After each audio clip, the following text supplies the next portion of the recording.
came down the escalator with our great First Lady. I was under investigation, and it's a disgrace, and it should never be allowed to happen again. And I say this openly, Bill Barr can go down as the greatest attorney general in the history of our country, or he can go down as just another guy. It depends. They have all the stuff. You don't need anything else. You know, they want everything. You don't need anything else. They all lied to Congress. They were liars. They were cheaters. They were treasonous. It was treason. But Bill Barr, you're saying, has to prosecute all of these individuals to be a great attorney general? I mean, he's one of the most talented attorney generals. I'll let you know about that, and I really like him a lot, but I'll let you know about that. Right now, if I just read the newspapers, even the bad ones, even the ones that are fake news, there's a case. Look, there was a 78-page report about Comey done by Horowitz.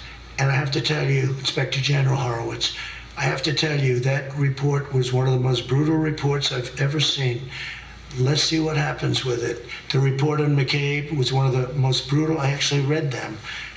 One of the most brutal reports I've ever seen. Let's see what happens with them. If I get another report, if I were a Democrat, this whole thing would have been so different. People would be in jail now 2 years ago for 50-year terms because this was treason. This was subversion. This was the overthrow of a country. And have they ever stopped trying to take you out before the election, meaning the protests, the impeachment? That it's been a constant drumbeat. Well, the protests were interesting because they thought the protests would be good for them because it's all Democrat stirred up and led. They thought, and it's in cities, they've lost control of it. They've actually lost control. They thought the protests would be good for them, and it turned out to be very bad. Melania, you mentioned the First Lady. She got rave reviews for her speech, as so many of the speeches at the RNC. Are we going to be seeing more of her on the campaign trail? Yeah. Because I know a lot of women, especially in Middle America, are desperate to still get to know her better. And they like her, and they love her style, her class, her grace. I thought she gave an incredible speech. And you have to understand, it's not her first language. How many people could come over and make a speech to the world? Not I. No, think of it. When you think of it, she did an incredible job. Will we see her on the campaign trail? Yeah, she'll be very much involved. She wants to see this be a victory. What do you think in the popular culture, where you came from? You were massive success with The Apprentice. Everybody knows it.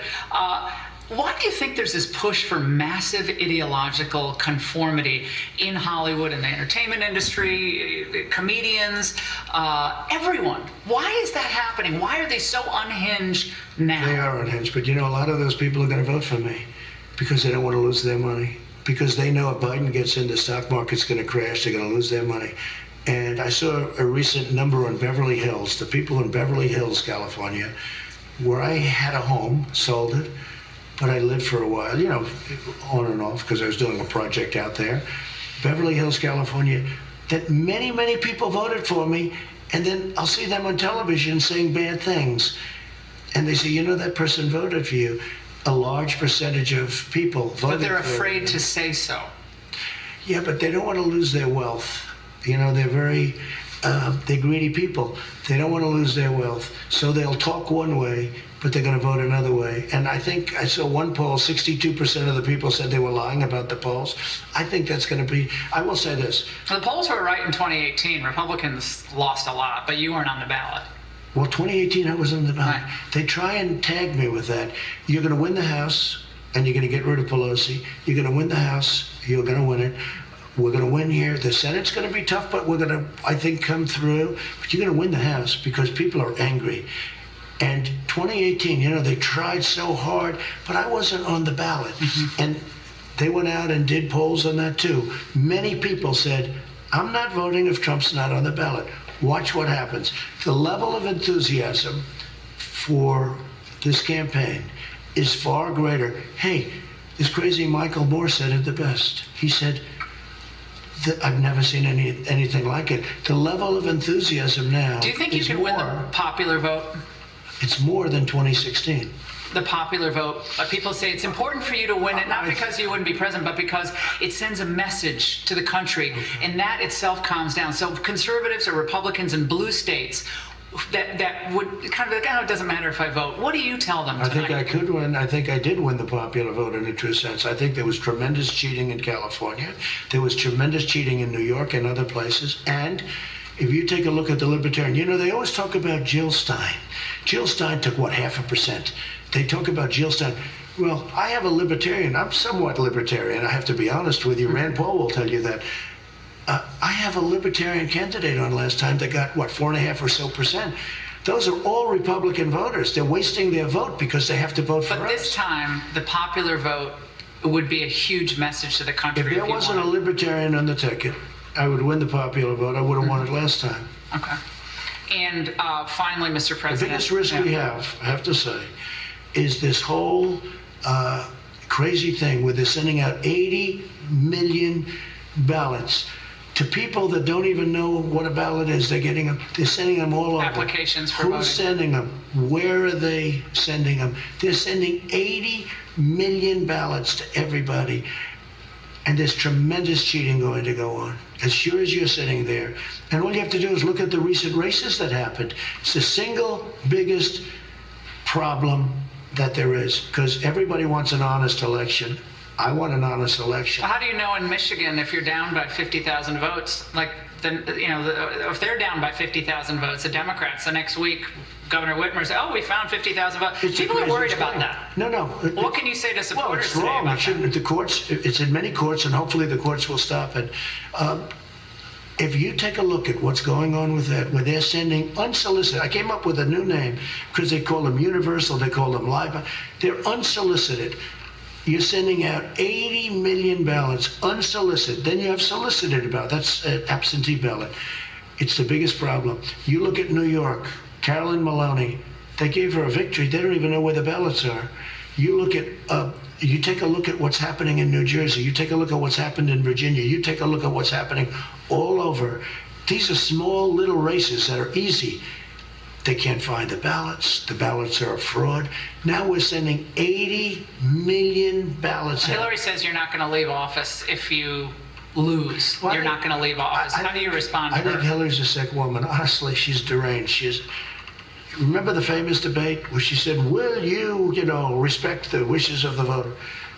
I didn't say yes or no. I didn't give her an answer, but it was like, she was saying, you must respect. She didn't. She lost. She wanted to get it again this time, as you know, and she got defeated then too. She wanted it very badly behind the scenes. She wanted to be vice president behind the scenes. Hillary's a sick person. She should just take it nice and easy, relax, go out, vote. Maybe she should go to the poll instead of sending out an unsolicited ballot. But the biggest problem we have in this country is going to be this election with the unsolicited ballots. Because even a small little district race, a small little congressional race, Carolyn Maloney, they should do that race over again. They should do that race over again. There's fraud, there's deception. What they've done with the ballots, there's 7 different things are happening. The other thing, who are they sending them to? Are you going to go out and be ready with lawyers? You're going to have lawyers all across this country ready to challenge this stuff? Because they have a lot of lawyers. They do. They have more lawyers than any human being has ever hired. I don't know who's hiring their lawyer, but the Democrats have lawyers, and we do too. We're in Pennsylvania right now. We're in Nevada right now. We're in all different states fighting this. Everybody knows, including the Democrats, they know more than anybody else. Look at what they, and then they harvest. Harvesting is illegal, except in California. They do ballot harvesting. Why did you ask for a drug test before the debate? What prompted that with you and Joe Biden? Because I watched Biden in the previous debates, and he was horrible. And I watched him in the Bernie debate, and he was normal. He wasn't Winston Churchill, but he was normal. It was sort of like an even deal. He got by it. And I said, that was a different guy than the guy that was in the debates where Kamala just took him apart. Now, Kamala's terrible. She went down from 15 to, I watched her drop like a rock, right? So that's like a poll, okay? She never even got to Iowa. She never even, because she was so low. So that's the person, but she was really mean to him. She said the worst things. But on Biden, why the drug test? What do you think he's on? I'll tell you what, well, he's on some kind of an enhancement, in my opinion. And I say we should both. I should take a drug test, so should he. Because we don't want to have a situation where a guy is taking some kind of a... It's like athletes, like a... No, he should take... I want to take one. I'll take one. He'll take one. We should both take a drug test. Wow, good stuff. In moments, more from Laura's newsmaking exclusive. The president reacts to Biden blaming him for college football getting partially canceled. And he also lays out his plans for making China pay for unleashing COVID on America. That and more when we return.